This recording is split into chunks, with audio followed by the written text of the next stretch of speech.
Hello everybody. यार आवाज ही नहीं आ रही, हेलो तो कह दो। Hello. Thank you so much for having us all here. बहुत से लोगों की एवरेस्ट की स्टोरीज सुनी आपने, और कब से आप सुन रहे हो एवरेस्ट सिस्टर्स, मदर फादर भी माउंटेनियर्स हैं। Let me tell you, it's not easy to carry on a legacy.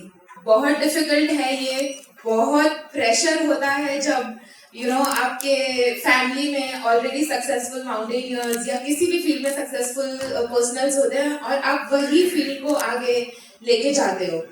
It's आपका थॉट प्रोसेस ये होता है कि पता नहीं हम उनकी तरह कुछ कर पाएंगे, उनके लेवल्स पे खरे उतर पाएंगे। तो बहुत सारा प्रेशर था जब हमने एवरेस्ट का ड्रीम टेकअप किया। So I'll be taking it to very I think personal level की, पर्सनल लेवल पे हमको क्या डिफिकल्टीज आई, क्योंकि वेदर के बारे में, एवरेस्ट पे जो डिफिकल्टीज आती है उसके बारे में तो आप ऑलरेडी सुन भी चुके हो, देख भी चुके हो।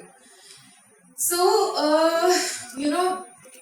जैसे कि अनुजा ने ऑलरेडी बताया कि हमारी पूरी लाइफ जब बचपन से ऐसे ही गई है कि हमारे आसपास सब माउंटेनियर्स थे, काफी सक्सेसफुल माउंटेनियर्स थे।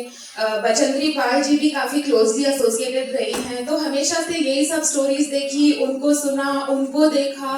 तो एक जब हम लोग चढ़ने गए तो मम्मी पापा की तरफ से कभी भी ये प्रेशर नहीं रहा है कि नहीं आपको करना ही है, पर एक अंदर था, सोसाइटी में था, जिनको पता था, लोगों को, उनको था कि भाई ये तो इनकी बेटियां हैं, ये तो करके ही दिखाएगी।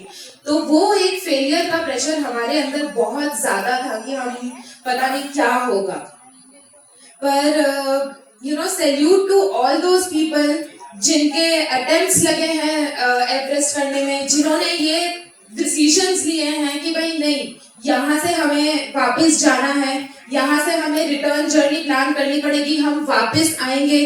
क्योंकि one thing that everybody forgets in this race is कि सब सोचते हैं समिट इम्पोर्टेंट है, सब सोचते हैं अगर मैंने समिट नहीं किया तो पता नहीं क्या हो जाएगा, लाइफ खत्म हो जाएगी, लोग पता नहीं क्या बोलेंगे।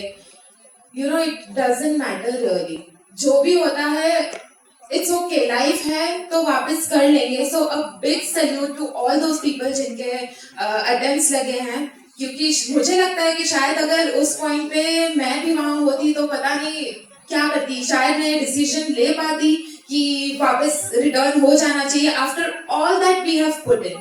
इट्स बीन ईयर्स हमारे लिए, तो बचपन से इट्स बीन, जब हमें कोई पूछता है कि भाई आपको कितना टाइम लगा एवरेस्ट की ट्रेनिंग करने में, 1 साल, 2 साल, 3 साल, 4 साल की बात नहीं है, ये हमारी पूरी लाइफ की बात है। हम लोग जब 5 साल के थे तब से हम ये सब कर रहे हैं, तो एक पूरी लाइफ ही इन्वेस्टेड है इसमें। हमने यहाँ बहुत सारी बातें की। सबसे इम्पोर्टेंट एक बात ये आई कि पता कैसे चलेगा कि पैशन क्या है, कि हमें हमारा पैशन फॉलो करना है, पर पैशन एक्चुअली है क्या। So for me, if I talk about myself personally, मैंने मास्टर्स किया था यूके से, and then I had this dream of having a big corporate office, एक कॉर्पोरेट ऑफिस होगी, अच्छा व्यू होगा, and I will be the boss. तो ऐसे व्यू के साथ मैं थी, ऐसा ही कुछ करना चाहती थी। पर लंदन से पढ़ने के बाद जब मैं वापस आई, obviously life, throughout life ये एक्टिविटीज तो चल ही रही थी, पर इतना गौर नहीं किया था। क्या होता है, बच्चे होते हैं, घूमते हैं, मम्मी पापा जहाँ ले जाते हैं जाते हैं, कुछ सीरियस थॉट्स तो होते नहीं है। एक्चुअली जब आप कॉलेज और पढ़ाई खत्म करके रियल वर्ल्ड में आते हो कि अब मुझे कुछ करना है, या फ्यूचर, करियर, ये सब टेंशन जब आती है, तब पता चलता है कि बेटा ये है दुनिया। अब तक तो आप एक उसमें थे, सेफ कॉर्नर में। तो that was the time when I came back, and हमारा एक कोर्स बाकी था माउंटेनियरिंग का, और हमने वो परस्यू किया। उसके बाद हमने थोड़े एक्सपीडिशंस किए, and then we finally attempted Everest.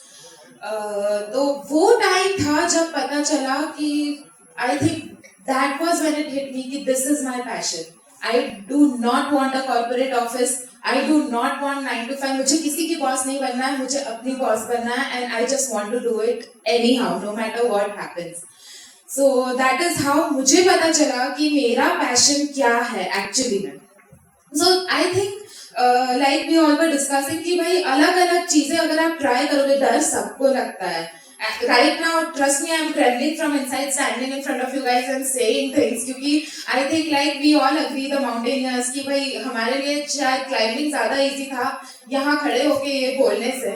तो डर सबको लगता है, but you just have to conquer it, right? You just have to come out, you have to feel it, and only when you feel and embrace it will you get over it. तो ये एक चीज़ mountaineering में बहुत important है. 2019 जब हमने climb किया था Everest, that was one of the deadliest years on Everest, not because of a natural calamity but a man-made calamity, and that was excessive number of climbers on Everest. That was the year जब I don't know आप में से कितने लोगों ने देखा होगा, पर एक फोटो और वीडियो वायरल हुआ था. निम्स गाय ने वो फोटो खींची थी I guess, and that was traffic jam on Everest. Everest भी कोई जगह है ट्रैफिक जाम होने की, रास्ते थोड़ी है वहाँ ट्रैफिक जाम हुआ था क्लाइंबर्स का. वो जो दिन था वो वही दिन था जब मैंने और अनुजा ने भी समिट किया था. It was one of the hardest days for us, and हमें नहीं लेना चाहिए था, हमें नहीं चूज करना चाहिए था वो डे. पर जब हम एवरेस्ट क्लाइंब करने जाते हैं तो सीजन में हमको 3 या 4 ही दिन ऐसे मिलते हैं जिस दिन हम ऊपर समिट के लिए जा सकते हैं. तो it was one of those days, and हमें उस दिन जाना पड़ा, ऐसा था. And when we went up तो हिलरी स्टेप पे हम लोगों ने मिनिमम 30 मिनट्स का ट्रैफिक जाम एनकाउंटर किया, और हम 30 मिनट्स -50 डिग्री टेम्परेचर में हिलरी स्टेप पे स्टैंड स्टिल ट्रैफिक में थे, हिल भी नहीं रहे थे. जब आप माउंटेन पे होते हो और आप मूव कर रहे होते हो तो आपकी बॉडी हीट अप होती है, आपको गर्म लगती है. But when you are in one place not moving, जितनी भी जो भी ये फ्रॉस्ट बाइट बोल लो, चिलब्लेन्स बोल लो, जो भी ठंड के वजह से होने वाली जो भी डिसीजेस या जो भी होता है वो उस टाइम होने के चांसेस सबसे ज्यादा होते हैं. उस टाइम पे हम थक चुके थे, हम एवरेस्ट समिट करके वापस आ रहे थे. It was on our way back, and दिमाग काम नहीं कर रहा था डेफिनेटली. उस टाइम पे ठंड लग रही थी सब कुछ, एंड कोई मूव नहीं कर रहा था. आने वाली पब्लिक खड़ी थी, वो वहीं हमें नीचे ऐसे देख रहे थे, और हम जाने वाले लोग भी ऐसे देख रहे थे. ये क्यों हुआ? ये हमारे लिए बहुत बड़ा एक क्वेश्चन है. What I would like to say इस एक्सपीरियंस से कि हम लाइफ को ना बहुत सीरियसली नहीं लेते हैं. मतलब हम इम्पोर्टेंस नहीं देते हैं अपनी लाइफ को, ह्यूमन लाइफ को, मुझे ऐसे लगता है. And as Kuntal said, animal life को भी हम इम्पोर्टेंस नहीं देते हैं. What I was trying to say कि बहुत सारे लोग ऐसे थे जो शायद सिर्फ ट्रैकर्स थे, बहुत अच्छे ट्रैकर्स थे, एविड ट्रैकर्स थे. पर there is a very big difference between trekking and mountaineering. हम लोग जब सपना देखते हैं तो हम सपना पूरा करने के पीछे तो लग जाते हैं, पर हम आंखें बंद करके रख जाते हैं. हम देखते नहीं है, हम सोचते नहीं है कि एक्चुअल राइट वे क्या होना चाहिए. आपके सपने पूरे होंगे, सारे पूरे होंगे, पर तभी जब उसको आप राइट वे में अप्रोच करोगे. अगर आप ट्रेकिंग करते हो तो ऐसा नहीं है कि आप क्लाइंब नहीं कर सकते, आप कर सकते हो, कोई भी कर सकता है. पर प्रॉपर ट्रेनिंग और प्रॉपर एक्सपीरियंस के साथ. उस साल 2019 में बहुत सारे क्लाइंबर्स थे जो इनएक्सपीरियंस थे, और उन्होंने अपनी लाइफ तो रिस्क पे डाली थी, पर उसके साथ साथ जो एक्सपीरियंस क्लाइंबर्स थे उनकी लाइफ भी रिस्क पे थी उस टाइम. बिकॉज वहां पे कोई शॉक्स नहीं है कि मेरा ऑक्सीजन खत्म हो गया तो मैं आगे जाके खरीद लूंगी और ले लूंगी. We run on limited supplies. हम जब नीचे से एक्सपीडिशन प्लान करके जाते हैं तो सब कुछ गिना हुआ होता है. हम लोग जब चलते हैं तो हमारा पानी भी गिना हुआ होता है. एक रूल होता है, थंब रूल, कि आप अपनी बॉटल में अंगूठे जितना पानी हमेशा बचा के रखो फॉर इमरजेंसी पर्पसेस. कभी भी बॉटल आप पूरी कंप्लीट नहीं करते हो, क्योंकि वहां आपको नहीं पता है, वहां बहती नदियां तो है नहीं, हमें बर्फ पिघला के पानी बनाना पड़ता है. बर्फ पिघलाने के लिए गैस चाहिए, गैस भी बहुत ज्यादा लिमिटेड होती है क्योंकि everything we are carrying it up there. So it becomes very important कि आप प्लीज अच्छे से सब कुछ रिसर्च करिए, उसके बाद ही जो भी करना है लाइफ में वो करिए. ऐसा नहीं है कि नहीं कर पाओगे, but proper research and right directional movements are very important. तो ये that is why that was the deadliest year because of that traffic jam. जब हम वापस नीचे आए तो ऑब्वियसली हमने सबमिट किया था. So first I just share something कि जब हम समिट पे थे तो हम तो बहुत खुश थे कि हम समिट पे हैं, पर उस टाइम हमसे भी ज्यादा खुश थे हमारे मम्मी पापा, जो शायद हम तो Everest top of the world थे पर वो उससे भी ऊपर थे कहीं, जब उनको न्यूज मिली होगी उसकी. तो उसके बाद जब हम समिट से नीचे आए एंड यू नो हमारे पेरेंट्स आए थे हमें नेपाल में रिसीव करने. हम उनको मिले, हमने सारी बातें की.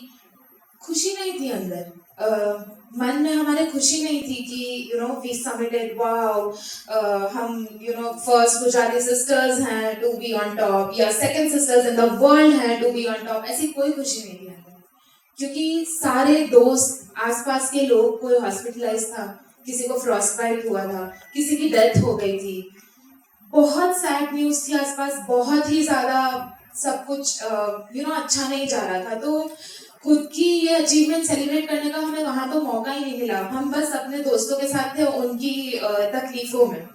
तब पापा को भी एक बार एक डाउट हो गया माइंड में कि हमने सही तो किया इनको भेज के कि नहीं.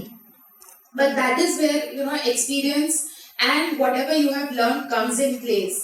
क्योंकि शायद अगर हमें एक्सपीरियंस नहीं होता, या हमने कोर्सेज नहीं किए होते, या इतने लाइफ स्टोरीज नहीं सुनी होती, तो शायद हम ये डिसाइड ही नहीं कर पाते कि राइट टाइम क्या था हमारा एवरेस्ट सबमिट करने का, ये साल, नेक्स्ट साल, या कुछ और प्रैक्टिस करने के बाद कुछ और साल बाद. So that was when you know we were able to submit it in one go. And जब हम सूरत वापस पहुंचे और सूरत पे जो हमको एयरपोर्ट पे जो रिसीव किया सबने, that was the time that we actually realised कि हाँ भाई हमने कुछ किया है. Ending my talk with one simple thing, आप रिजल्ट्स के पीछे प्लीज मत भागिए. जो भी आप लाइफ में करना चाह रहे हैं वो करिए, पैशनेटली करिए, for yourself, not for someone else, not to show it to someone else. क्योंकि जब हमने एवरेस्ट किया था तो हमने बस इसलिए किया था क्योंकि मम्मी पापा का ये सपना था हमेशा से, हम भी करना चाहते थे एज माउंटेनियर्स एवरेस्ट. हमने ये नहीं सोचा था कि हमारा कोई रिकॉर्ड बनेगा, ये होगा वो होगा. बट कोइंसिडेंटली लाइक जब हम वापस आए तो हमको पता चला कि it was a world record कि you know two sisters submitted together, I mean second sisters in the world submitted together. So it was the fruit that we got of the मेहनत जो हमने अंदर डाली थी बिना